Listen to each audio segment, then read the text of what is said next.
So hello everyone, welcome back to the channel. It's me Vansh Arora. So I welcome you all to this economy class and let's continue our journey with the basic concepts. Like in the previous video, we had done few of the basic concepts of the unit 1, that is the national income, and let's continue it with further. So we have ended our last lecture with stock and flow. Like we have studied the difference between them and the examples of that stock and flow. So the first concept of our today's lecture is circular flow of income. Now what is it? As the name suggests, this is a flow of income which is in circular shape and the money is moving throughout various sectors and it is formed in their form. Like इसकी जो form है, like जो जिस रूप में ये खर्च हो रहा है, ठीक है, उसी category time by time change हो रही है, ठीक है।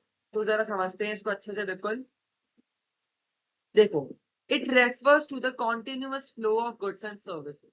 It is a continuous flow of goods and services. इसमें एक सेक्टर से देखो, circular flow of income, it comprises of various sectors, but at your level in the class 12th we have only two sectors. इधर हमारे में government interventions नहीं है, इधर हमारे में फॉरेन कंट्रीज नहीं है, इधर we are considering only the two sectors in the economy, that is the household sectors and the other one is the firm. Okay, firm is the industry level sector, ठीक है। तो ये दो ही sector हैं that we are considering in the circular flow of income.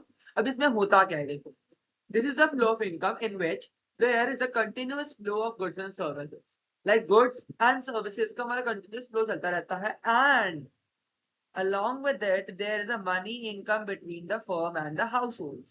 Like firm को कुछ चाहिए, फर्म को सामान बनाने के लिए चाहिए raw material, and for the raw material they are purchasing it from the households and paying some amount of money to them, right? And from that raw material they are making finished goods and they are selling their finished goods to the household and the household is paying few amount to the firm. Let's understand it with the following diagram.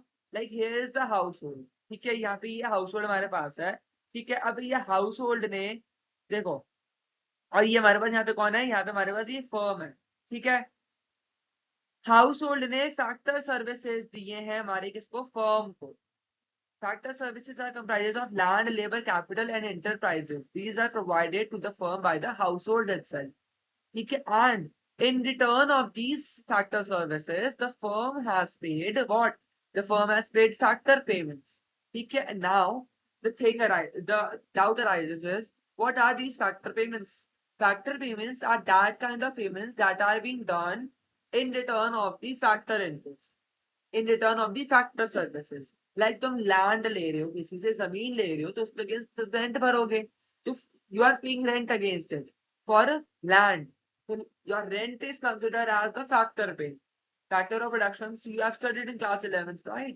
तो वही factors of production यहाँ पे है, but to acquire that factor of productions, the amount of money that you are paying, it is known as factor payments, ठीक है। तो factor payments से confuse नहीं होने का। अब लेबर है, लेबर को what you are paying wages to them, right? तो wages are your factor payments. Capital लगा रहे हो, ठीक है, कैपिटल पे तुम क्या खर्च करोगे, प्रॉफिट्स अर्न करोगे, ठीक है। एंटरप्राइज है, तुम एंटरप्राइज में तुम बिजनेस सेटअप करोगे, उसमें तुम प्रॉफिट अर्न करोगे। तुमने कैपिटल के लिए किसी से पैसे उधार पे लिए हुए हैं तो तुम उसको इंटरेस्ट पेमेंट करोगे, that is your factor payment. So factor payment have basically four types. As of you have four factors of production, so we have four factor payments, ठीक है, that is rent, wages, interest and profit, right? तो ये to sector economy है, सिर्फ हमारे पास to sector model है, तो please consider that, ठीक है। तो फॉरेन गवर्नमेंट इंटरवेंशन इसमें हमने कंसिडर नहीं करा है, ठीक है, तब जाके ये मॉडल है। And if there is a government intervention in it और if there is a foreign intervention in it, तो ये मॉडल चेंज हो जाएगा, ठीक है। तो अब जैसे कि हमारा फर्स्ट फ्लो गया था किस चीज का, फैक्टर सर्विसेज प्रोवाइड करी हाउस होल्ड ने, तो in return of it we are getting factor payments, right? अब फर्म ने उस फैक्टर सर्विसेज से बहुत सारे इनपुट्स बनाए, बहुत सारे आउटपुट्स बनाए, ठीक है, नॉट इनपुट्स, आउटपुट्स बनाए, फिनिश्ड गुड्स बनाए, and that finished goods the firm is providing to the household. ये दिख रहा है ना आपको, यहाँ पे गुड्स एंड सर्विसेज का फ्लो जा रहा है जो, ठीक है, ये जो गुड्स एंड सर्विसेज का फ्लो जा रहा है, that is the final goods and services that are going from the firm to the household, right? So in against of that goods and services, the household is paying something to the firm, right? So what is they are paying? They are paying consumption expenditure. ठीक है? तो for example if I से कि मेरे worker था, मेरा एक worker था, ठीक है, उस एक इंसान, ठीक है, नॉट वर्कर, एक इंसान था, उसने मान लो किसी इंडस्ट्री को कुछ पैसा उधार में दिया फॉर देयर प्रोडक्शन, एंड उस इंडस्ट्री ने, उस फैक्ट्री ने, ठीक है, उस फैक्ट्री ने उस बंदे को इन return of the money investment उसको क्या दिया, इंटरेस्ट पेमेंट दी, ठीक है।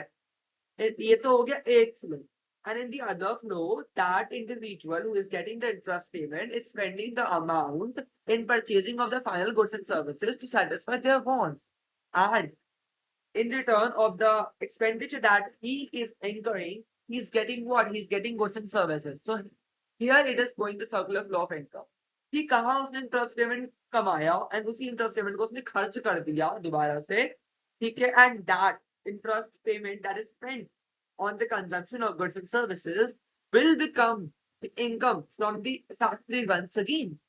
Okay? So here's the money is going back to the industry, back to the firm, and again going back to the household. It is the flow of income. ठीक है? तो इसी flow of income में ना देखो दो flows आते हैं हमारे, एक आता है मनी फ्लो, एक आता है real. As the name suggest, money flow is the flow जिसमें सिर्फ मनी का बहाव होगा, ठीक है। हाउस होल्ड ने दिया फर्म को क्या, कंजम्पशन एक्सपेंडिचर, पैसा खर्च किया, ठीक है। फर्म ने दिया हाउस होल्ड को क्या, फैक्टर पेमेंट्स। तो वो जो पैसे पैसे वाला है ना राउंड, वो आएगा अपना किसमें, मनी फ्लो के अंदर। Got it? And another one is what, another one is the real flow. Real flow में it only comes the flow of the goods and services, either the final goods, either the raw material, either the factor of raw materials, ठीक है, it doesn't matter, but real flow comprises of the flow of the goods and services, ठीक है। तो if you ask the question in your examination like what is the real flow, what is the money flow, तो आपको इन दोनों का difference पता होना चाहिए। real flow is only for the flow of goods and services and money flow is only the flow of the money, ठीक है, जिसमें पैसे की लेनदारी है, ठीक है। Any doubt till here? If you feel any doubt in this session, kindly drop down your doubts in the comment section, ठीक है। So moving ahead with the next concept, that is leakages. Circular flow of income का I guess आपको समझ आ गया होगा कि what is this, ठीक है। I'll summarize it once again.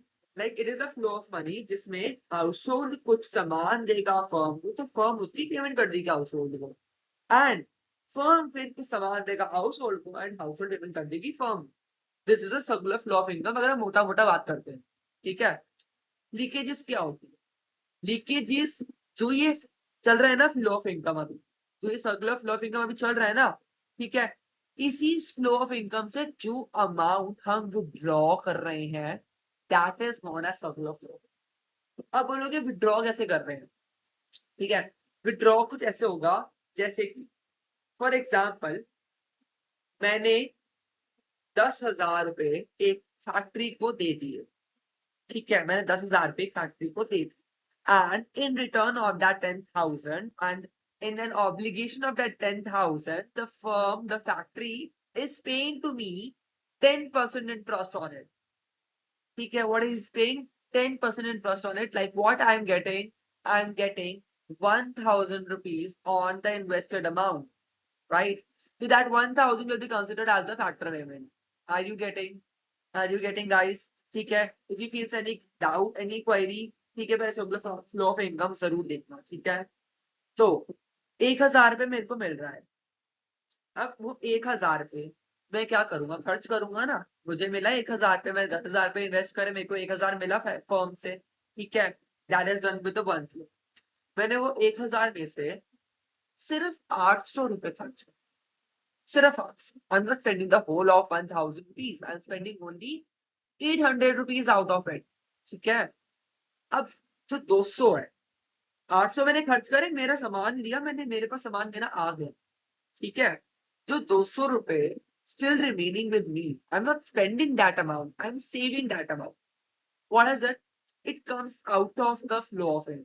वो सर्कुलर फ्लो जो चल रहा है मेरा, लगातार सर्कल चला जा रहा है, चला जा रहा है, चला जा रहा है, उससे 200 रुपए तो बाहर आ गए ना। That is what, this is leakage. बाहर आना मतलब लीकेज, लीक कर गए पैसे, ठीक है। दिस इज व्हाट लीकेजेस है।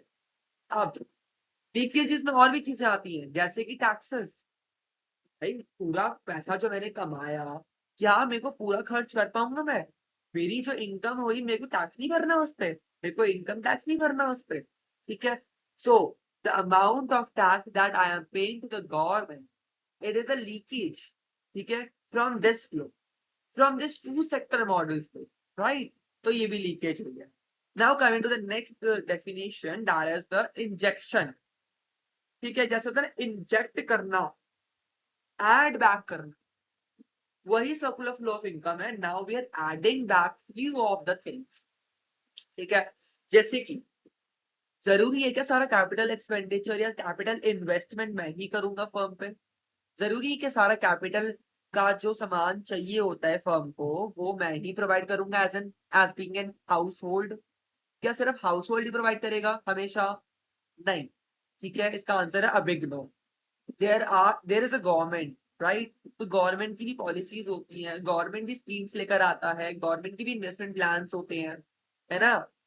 तो ये जो प्लान्स होते हैं इन्वेस्टमेंट के, ये क्या है?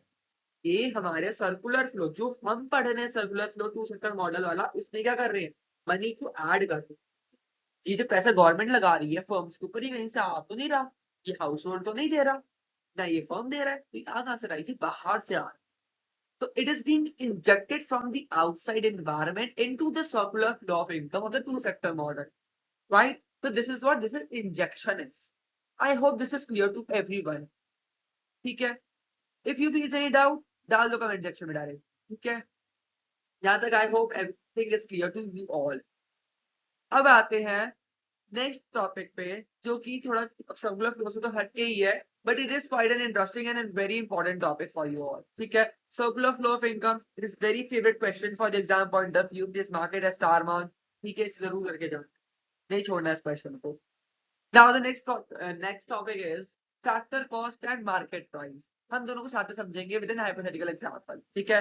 Factor cost and market price, ये आपको बहुत काम आने वाला है अभी न्यूमेरिकल क्वेश्चंस में, क्योंकि you will be getting this word again and again, ठीक है। एमपीएफसी ऐसे करके आपको मिलेगा। What is factor cost?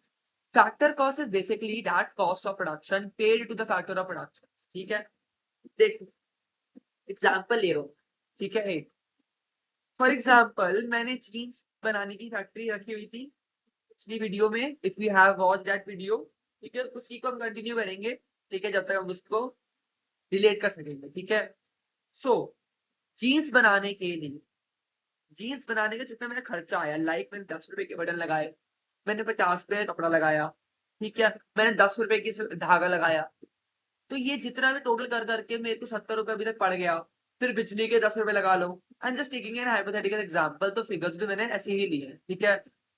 Just क्या आपको समझ आती, ठीक है। 50 का कपड़ा, 10 का धागा, 10 की और भी चीज मान को चल लो बटन, ठीक है, 10 की बिजली, ऐसे ऐसे करके if we are combining all the expenditure that we have incurred in the production of one single unit, ठीक है।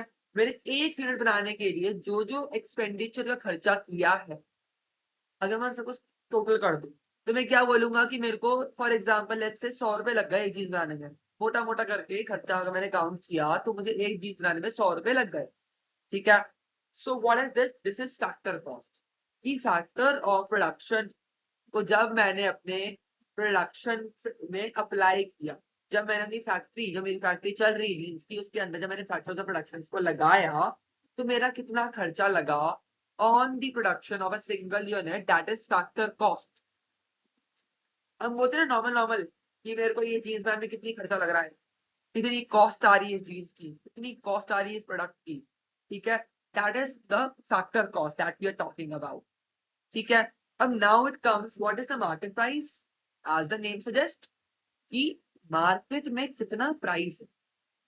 फॉर एग्जाम्पल मेरी जीन्स बनाने की कीमत थी 100 रुपए अभी, बट मैं मार्केट में तो 100 का क्यों बेचूं? मैं कितने का बेचूंगा? 120 का बेचूंगा, 150 का बेचूंगा, इधर 180 का बेचूंगा, higher than 100 rupees, right? Not 100, not lower than 100, because I have to make my profits as well, na?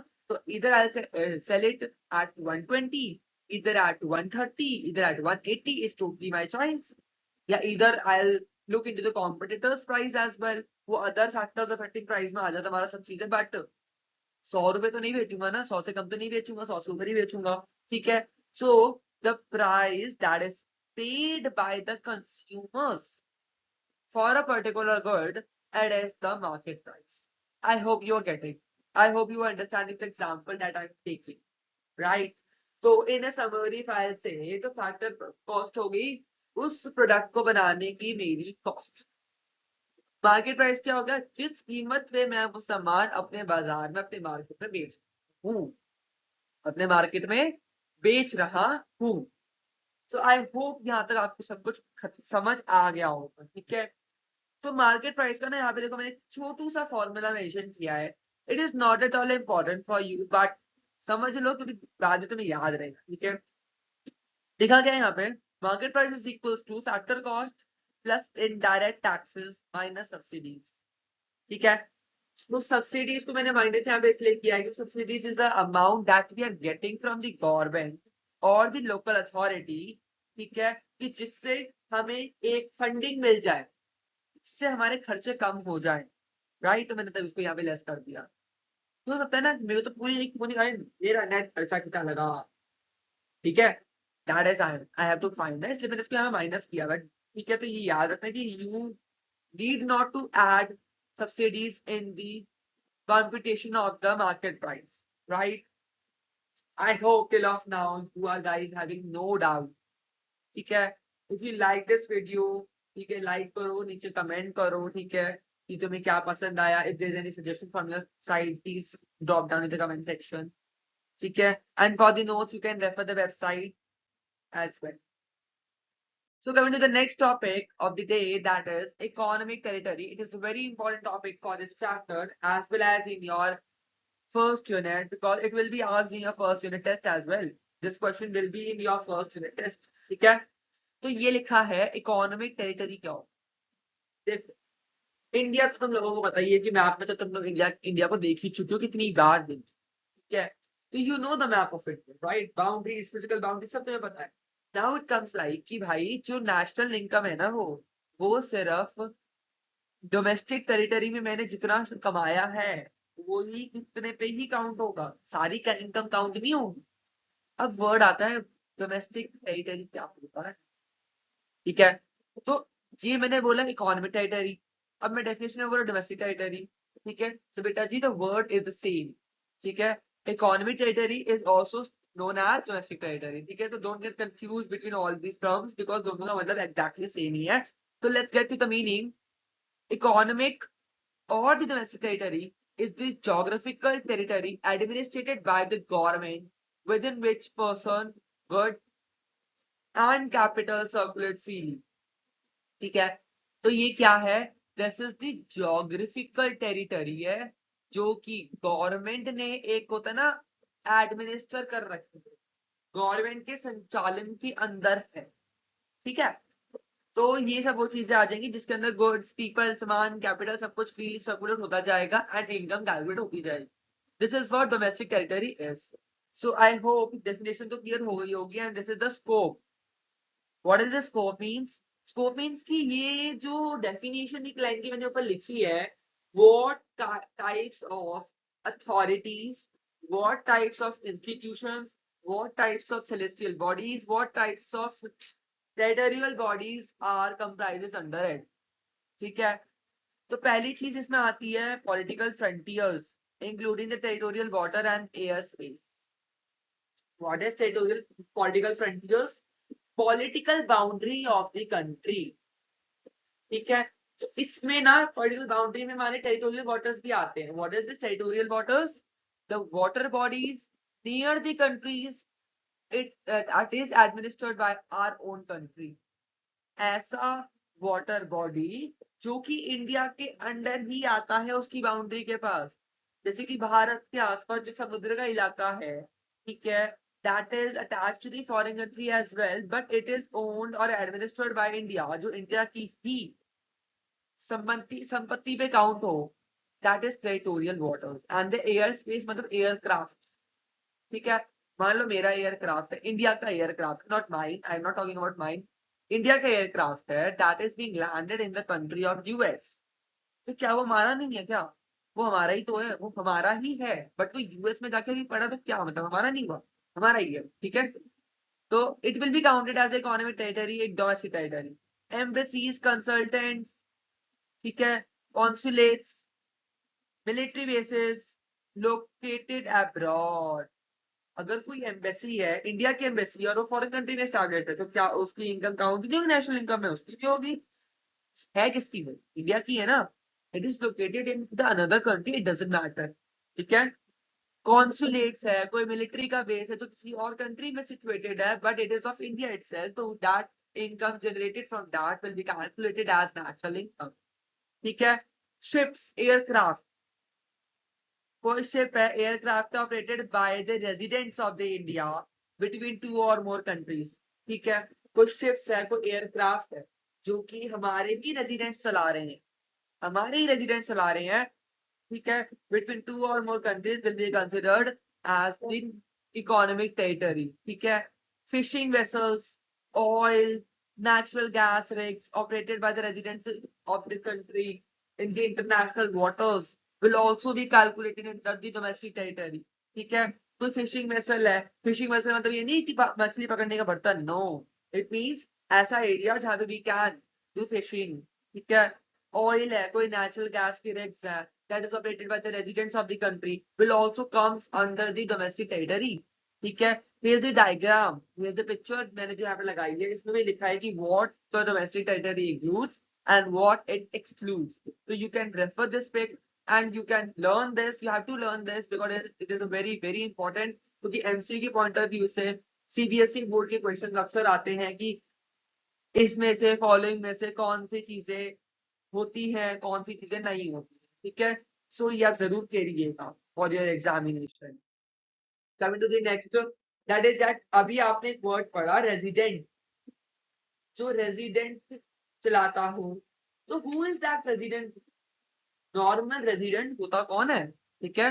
तो नॉर्मल रेजिडेंट होता है कोई पर्सन, कोई entity that regularly dwells in a country and has a center of economic interest. Very important word, very important phrase that needs to be marked, that is center of economic interest, ठीक है।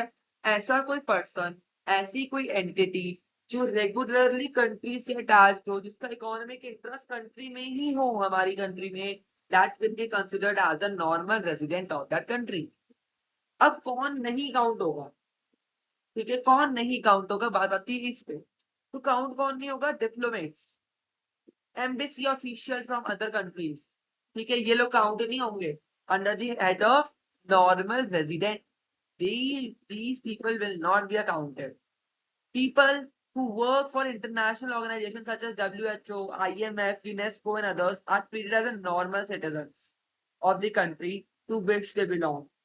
जो लोग world health organisation में काम कर रहे हैं, international monetary funds में काम कर रहे हैं, यूनेस्को में काम कर रहे हैं, they will also be considered as the normal citizen of the country, ठीक है।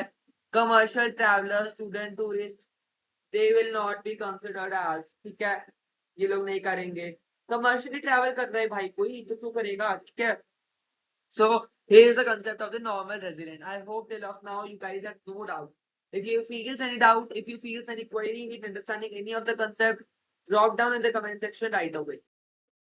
So here's the last topic of this lecture, that is what is NIT, net indirect taxes. So it is the difference between the indirect taxes and the subsidies. जो indirect taxes होते हैं, जो subsidies की होती हैं, उनके बीच के difference को कहते हैं NIT, ठीक है। You know what is indirect taxes? Indirect taxes होते हैं जो consumer pay करता है, ठीक है। Consumer taxes pay करेगा, that will be considered as indirect taxes, ठीक है। ये देखो, सामान बेचने का काम है किसका? दुकानदार का। दुकानदार उस प्रोडक्ट पे टैक्स पे नहीं कर रहा, उस प्रोडक्ट का जो टैक्स है ना, जो दुकानदार बेच रहा है आपको, वो उसके एमआरपी पे इंक्लूड करके बेच रहा है वो, ठीक है। Ultimately you are the one, you are the consumer who are paying the taxes on the products. For example, GST, like normally you guys are paying, ठीक है। तो वो indirect taxes और सब्सिडीज जो गवर्नमेंट की तरफ से मिलती है, ठीक है, over and above the benefits we are getting, ठीक है, तो इन दोनों के बीच जो डिफरेंस होता है, it comes net in direct taxes. Very important formula from exam point of view and from numerical point of view, क्योंकि अगर ये फॉर्मूलेज नहीं आएंगे छोटे छोटे से तो न्यूमेरिकल नहीं होने वाला एक भी नेशनल इनकम का, याद रखना बिल्कुल ध्यान से, ठीक है। Next is NFIA, net factor income from abroad. What is it? It is the difference between the factor income received from abroad and paid to abroad. ठीक है, तो ये जो डिफरेंस होता है, ये होता है फीफा माइनस फीटा। ये क्या होता है फीफा माइनस फीटा, है ना? तो FIFA stands for FIFA, FIFA stands for factor income from abroad minus factor income to abroad. Abroad से जो factor income मेरे पास आई, उसमें से मैंने कितना बाहर वापस भेज दिया, that comes to the net factor income from abroad, NFIE, ठीक है। Next it comes domestic income, ठीक है। देखो बिल्कुल ध्यान देना, बिल्कुल बहुत इंपॉर्टेंट चीज यहाँ पे आपकी स्क्रीन पे दिख रही है भी आपको, दैट इज डोमेस्टिक इनकम का एग्रीगेट क्या होता है। वेरी इंपॉर्टेंट, बच्चों को नहीं याद आता एग्जाम में डोमेस्टिक इनकम का एग्रीगेट क्या होता है।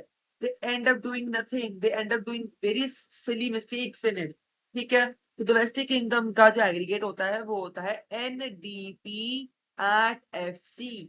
What it stands for? It stands for net domestic product at factor cost. अपनी नोटबुक में अभी नोट कर लो इस चीज को, it is a very very very important point, that is NDP at FC is the aggregate of domestic income. And now, what the definition of domestic income? It is a total income earned by the residents within the economic territory. ठीक है, अब एक बात सुनो, मेरे को ध्यान से यहाँ पे बिल्कुल सुनिए एक बात तुम लोगों ने, ठीक है। डोमेस्टिक इनकम, डोमेस्टिक मतलब कंट्री के अंदर, समझ आती बात ये वाली तो है ना। कंट्री के अंदर तुमने कितना पैसा कमाया, दैट इज डोमेस्टिक इनकम। तो इस चीज में फॉरेन कंट्री से जो पैसा हम कमा के लेकर आ रहे हैं वो तो काउंट ही नहीं हो रहा, है ना। तो लास्ट वर्ड आप देख सकते हो यहाँ पे क्या लिखा है, एक्सक्लूडिंग NFIA। NFIA इसमें नहीं आएगा, NFIA का इफेक्ट डोमेस्टिक इनकम में नहीं आता, क्योंकि domestic means within the country, within the economic territory of the country. तो आपको सिर्फ वही चीजें काउंट करनी है that is you have earned within the economic territory of the country, ठीक है। I hope you have understand this point as well, ठीक है, बड़े अच्छे बच्चों से समझ जाओगे।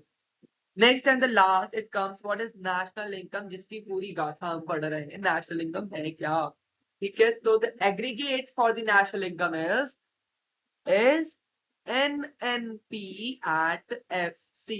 देखो ये दोनों FC पे है, फैक्टर कॉस्ट पे, मार्केट प्राइस पे नहीं है ये, ठीक है। मार्केट प्राइस से भी एग्रीगेट्स होते हैं हमारे पास, that we will be doing in the next lecture, ठीक है। तो अभी के लिए ये दो ही एग्रीगेट्स में you have to focus only, NDP at FC और NNP at FC। NDP at FC stands for domestic income, very good. NNP at FC stands for national income, very good, ठीक है। तो नेशनल इनकम में ना सारा पैसा आएगा जो हम कमा रहे हैं, इंक्लूडिंग दी NFIA, ठीक है, including the NFIA। Now here is the formula, नीचे छोटा सा गिवन है हमारे पास, ठीक है। तो जरा इसको एक बार देख लो, तो साफ साथ आपको साफ साथ पूरी पिक्चर क्लियर हो रखी है कि डोमेस्टिक इनकम के अंदर, डोमेस्टिक इनकम के अंदर क्या नहीं होता, NFIA नहीं होता, net factor income from abroad नहीं होता। if you will be adding if you will be adding NFIA into the domestic income, what you will be getting, you will be getting national income, you will be getting national income. I hope it is clear to all, okay. So till of now, if you feel any doubt, drop down in the comment section, okay. And if you want the notes of these all things, you can refer our website at www.studybysuccess.com. And this is Vansh signing off. So thank you so much to you all, and stay tuned for the next lecture, because in the next lecture we will be starting with the numerical wala portion and the types and the methods for computation of the national income. These are only the concepts that is necessary for your national income, ठीक है। इसको अच्छे से समझो, learn it properly with the exceptions of each and every concept and the formula, because these formulas, these concepts will be really helpful for you all in computing the national income in the further lectures. And Do make sure to like, subscribe the channel and hit the bell icon for getting the latest updates. So thank you so much. Stay safe, stay healthy. Thank you.